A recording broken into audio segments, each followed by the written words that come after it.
منیر سے پوچھا ہے، وہ یہ کہتے ہیں کہ پچھنا لگوانے کا کوئی مستحب دن یا وقت مقرر ہے یا نہیں، کوئی ممانعت کا دن یا وقت بھی ہے تو وہ بھی بتائیے۔ حدیث میں ہے، رسول اللہ صلی اللہ علیہ وسلم، ترمذی کی حدیث ہے کہ چاند کی جو 17 تاریخ ہے نا اس میں پچھنا لگوایا کرتے تھے۔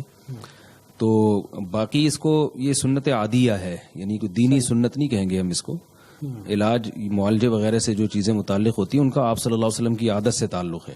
جیسے آپ صلی اللہ علیہ وسلم یہ کھایا کرتے تھے، اس چیز سے پرہیز کیا کرتے تھے۔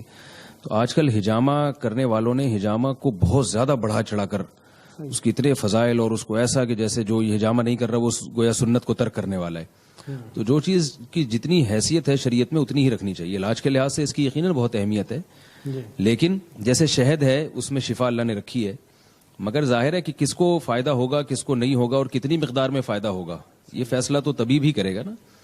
اب آپ کے پیٹ میں ویسی گرمی ہے اور آپ نے شہد کی پوری بوتل پی لی کہ بھئی سنت ہے اور قرآن میں اس کو شفا قرار دیا تو آپ ظاہر نقصان ہوگا۔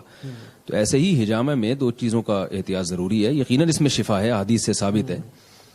تو اس میں اس کا ضروری ہے کہ آپ حجامہ کے متحمل بھی ہیں یا نہیں ہیں، اور کتنا آپ نے حجامہ کروانا ہے، اگر اور کس بیماری کے لیے کہاں حجامہ لگوانا ہے۔ تو اس کے لیے جو ماہر ڈاکٹر ہیں جو اس فیلڈ میں ماہر ہیں ان کے مشورے پر عمل کیا جائے گا۔ جو آج کل ایک اشتہار بازی چل رہی ہے، ہر آدمی جو ہے نا وہ حجامہ کو کاروبار بنا کے بیٹھا ہوا ہے اور اس میں جہاں چاہے وہ کرتا رہتا ہے، اس میں نقصانات بھی سامنے آ رہے ہیں اور وہ لیبل سنت کا لگا دیا جاتا ہے اس پہ۔